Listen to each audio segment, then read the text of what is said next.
जय हिंद दोस्तों। आज हम लोग बात करने वाले हैं यूपीएसआई के संबंध में। जैसे आप सभी लोगों का एग्जाम सिटी और एग्जाम डेट की जानकारी मिली गई होगी कि कहाँ पर एग्जाम पढ़ना है और किस डेट को, 14-15 दो डेट है, उसमें किस डेट का एग्जाम होना है। जैसा कि आप सभी लोगों को पता है कि एक हफ्ते से कम समय बचा है आपके एग्जाम में। तैयारी के लिहाज से देखा जाए तो 4-5 दिन ही आपके पास हैं, फिर बाकी लास्ट में 1-2 दिन आपकी पढ़ाई नहीं हो पाती उस हिसाब से।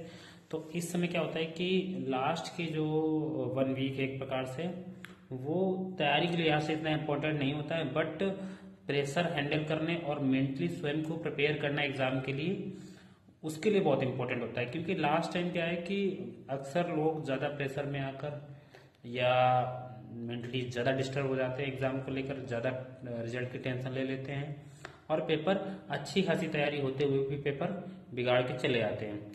तो आज हम लोग इसी टॉपिक पे बात करेंगे कि कैसे लास्ट का जो एग्ज़ाम का 1 वीक होता है उसमें कैसे प्रेशर को हैंडल करें और क्या गलतियां ना करें और क्या कैसे अपने आप को मेंटली जो है स्ट्रांग बनाएं एग्ज़ाम के बिहाफ पर, एग्ज़ाम की के लिए अपने आप को प्रिपेयर करें, तैयार करें। तो देखिए, मैं बता दूं, पहले थोड़ा मैं अपने बारे में बताता हूं कि जैसे मेरा भी एग्ज़ाम था जब, तो हम लोग भी प्रैक्टिस सेट देते थे, सब चीज़ें ठीक है। तो आपस में हम लोग भी दोस्त डिस्कस करते थे कितने नंबर इतने नंबर इतने नंबर आए सबके।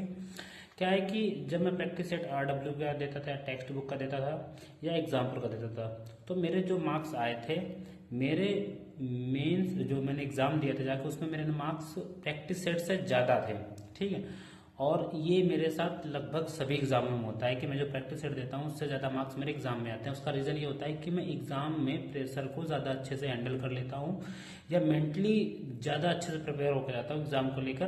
देखिए, तैयारी के साथ साथ आपको मेंटली स्ट्रांग होना भी ज़रूरी है एग्जाम के पॉइंट ऑफ व्यू से। आपका रिजल्ट तभी अच्छा आएगा जब आप वहाँ पर परफॉर्म उस पर्टिकुलर टाइम पे आप परफॉर्मेंस दे पाएंगे तब। तो इसी विषय पे हम लोग बात करने वाले हैं। देखिए, जैसे क्या है कि जब हम प्रैक्टिस सेट देते थे तो 335 के आसपास मार्क्स आते थे और एग्जाम में 350 प्लस मार्क्स आए थे, 53 रैंक थी। और ये मान लीजिए कि बहुत से बच्चे क्या है कि ट्रेनिंग पे जाने के बाद पकड़े गए थे। अगर वो पहले पकड़े जाते और लिस्ट आती तो मे भी हो सकता रैंक थोड़ी और नीचे होती, ठीक है। तो इस बिहाफ पे मैं आपको थोड़ा अच्छे से गाइड कर सकता हूँ क्योंकि मैं उस फेज से गुजरा हुआ हूँ। तो आज हम लोग बात करेंगे। देखिए, सबसे पहले क्या होता है कि लास्ट का जो टाइम होता है, जैसे एग्जाम नज़दीक आता जाता है, तो सबसे बड़ी माइंड में एक टेंशन ये आती है कि तैयारी को लेकर कि मुझे ये नहीं तैयार है, मुझे ये नहीं तैयार है, मुझे ये नहीं तैयार है, ठीक है। मेरा कैसे होगा, मेरे दोस्त के तो इतने नंबर आ रहे हैं, ठीक है, मेरे इतने नंबर आ रहे हैं, या और जो ऑनलाइन एग्ज़ाम दे रहे हैं उनके इतने नंबर आ रहे हैं, मेरे कम आ रहे हैं, कैसे होगा।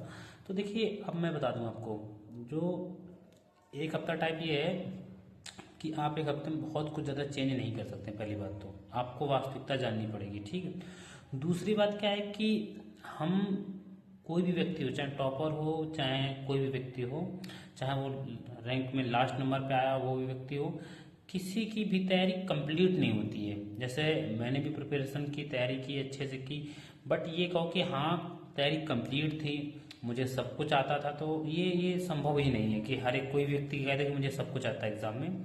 ऐसा संभव नहीं है, ठीक है। अब मेरे साथ भी ये था कि लास्ट टाइम बहुत सारी चीज़ें थी जो शायद मैं कह सकता हूँ कि हाँ मेरी अच्छी नहीं थी, ठीक है। बट हाँ, ये होता है कि आप अपने आप को कैसे कैसे चीज़ों को हैंडल करते हैं।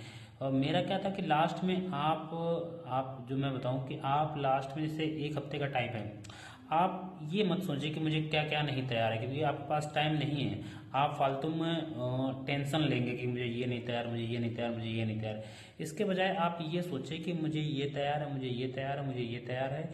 मतलब पॉजिटिव सोचना है आपको कि हाँ मुझे ये चीज़ें तैयार हैं और एक हफ्ते का टाइम है, मैं इतना और पढ़ सकता हूँ, या 5 दिन में मैं इतना और पढ़ सकता हूँ, या मैं इतनी चीज़ें और रिवीजन कर सकता हूँ। ये मेरे एग्जाम के पॉइंट ऑफ व्यू से सफिशियंट है और मेरा रिजल्ट अच्छा आएगा, मैंने पूरी ईमानदारी से मेहनत की हुई है।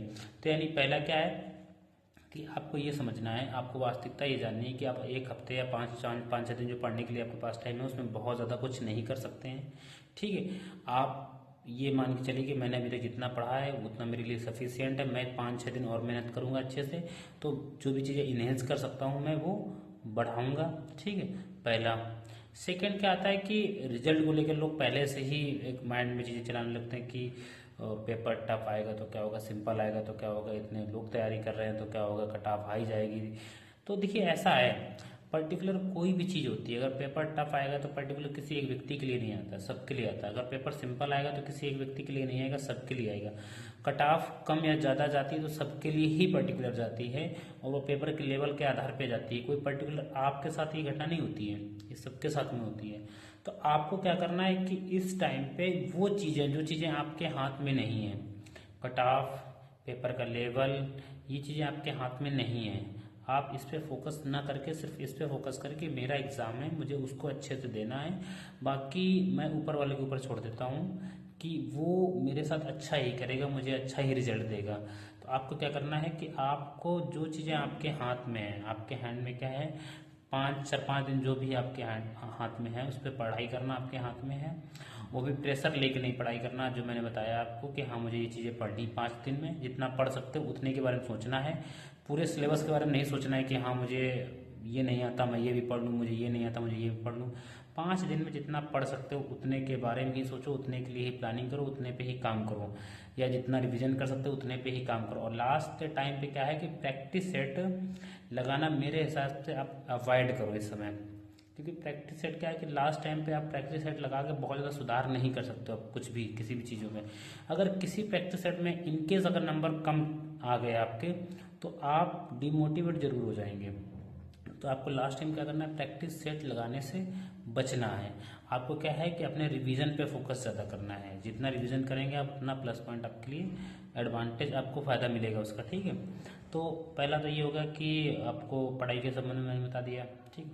दूसरा रिजल्ट को लेकर मैंने बताया कि जो चीज़ें आपके हाथ में नहीं उसके बारे में बिल्कुल ना सोचें, ठीक है। तीसरी चीज़ मैं जो करता हूँ एग्ज़ाम के टाइम पे, जैसे मैं जब तैयारी करता हूँ, प्रिपरेशन करता हूँ, तो मैं ये सोचता हूँ कि ये मेरे लिए एग्ज़ाम डू एंड डाई है, मुझे ये एग्ज़ाम हर कीमत पे निकालना ही है। बट वही जब मैं एग्ज़ाम का टाइम आ जाता है, जब एग्ज़ाम के 1-2 दिन बचे होते हैं या 2-4 दिन 1-2 दिन बचे होते हैं, तो मैं उस टाइम पे ये सोचता हूँ कि मैंने तैयारी अच्छे से की है, पूरी ईमानदारी से की है, रिजल्ट भी मेरा आएगा, ठीक है। और इनकेस अगर नहीं भी आएगा तो मेरा फ्यूचर में ये पेपर लगा हुआ है, मैं इसकी तैयारी कर लूँगा। या मैं ऑलरेडी पहले से जॉब कर रहा हूँ तो मैं फिर ये सोचता हूँ कि यार मेरे पास जॉब तो है ही ऑलरेडी, तो मैं क्यों इतने लोड लूँ। तो जब आप अपने आप को काम करते हो, अपने आप को सेकेंड ऑप्शन देते हो, ठीक है। मैं जब भी तैयारी करो आप, तो डू एंड डाई के हिसाब से तैयारी करो कि ये मेरे लिए फर्स्ट एंड लास्ट है। लेकिन जब एग्ज़ाम के टाइम आए तब अपने आप को थोड़ा सा बैक करो। बैक करने से ये फ़ायदा होता है कि आपके ऊपर से प्रेशर रिलीज़ होता है। बैक करने का मतलब ये है कि तब आप ये कहो कि मेरे पास ये भी ऑप्शन है, ये भी ऑप्शन है, अगर नहीं भी होगा तो मेरा यहाँ पर हो जाएगा। इससे देखिए, इससे रिजल्ट में कोई इफेक्ट नहीं पड़ेगा, आपकी तैयारी जो भी होनी थी हो गई है, आपने जो भी पढ़ना था पढ़ लिया है। आपके अगर एग्ज़ाम में सवाल आएंगे तो आप कर ले जाओगे, ठीक, अगर आपने पढ़ रखे हैं तो। इससे सिर्फ इतना है कि माइंड को ये मैसेज जाएगा कि हाँ ये मतलब कुल मिला के एक प्रकार से मेरे पास और भी ऑप्शंस हैं, अगर इनकेस नहीं भी सही होता है तो मैं दूसरा कर लूँगा, ठीक है। तो इससे सिर्फ इतना होता है कि माइंड में क्या है कि एक मैसेज आता है और आपका प्रेशर क्या होता है, रिलीज हो जाता है, वहाँ से आपका प्रेशर क्या हो जाता है, रिलीज हो जाता है। तो ये चीज़ें क्या है, आपको लास्ट टाइम पे थोड़ा इन पे फोकस करना है। और लास्ट टाइम पे नींद का देखिए, मैं यही कहूँगा कि 4-5 दिन है आपके पास, नींद अच्छे से लीजिए प्रॉपर। अपने स्वास्थ्य का बहुत ज़्यादा ख्याल रखिएगा लास्ट के टाइम पे, क्योंकि आपका 4-5 दिन की पढ़ाई में एग्ज़ाम बनेगा कि नहीं बनेगा ये नहीं पता है, बट आपका 4-5 दिन की पढ़ाई में बिगड़ जरूर जाएगा, ये कंफर्म है।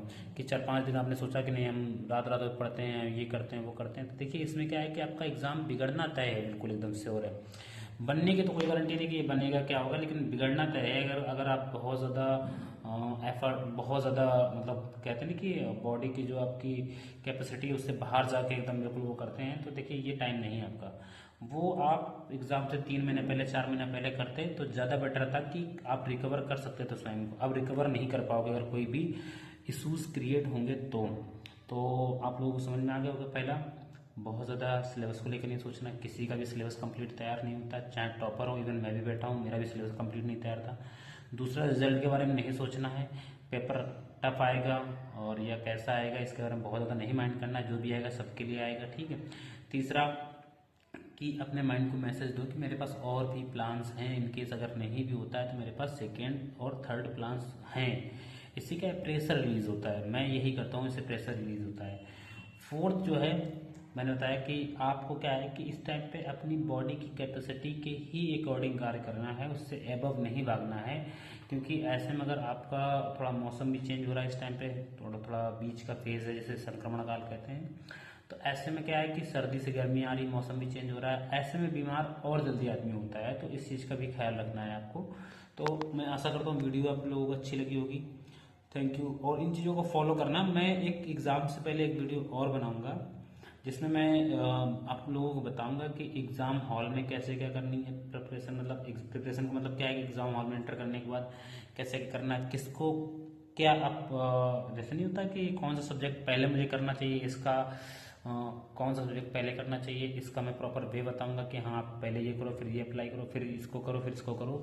चारों ऑप्शन को मैं बारे में बताऊंगा और विद कारण बताऊंगा। ठीक है, तो ये सारी चीज़ें आपको अगले वीडियो में मिलेंगी। Thank you.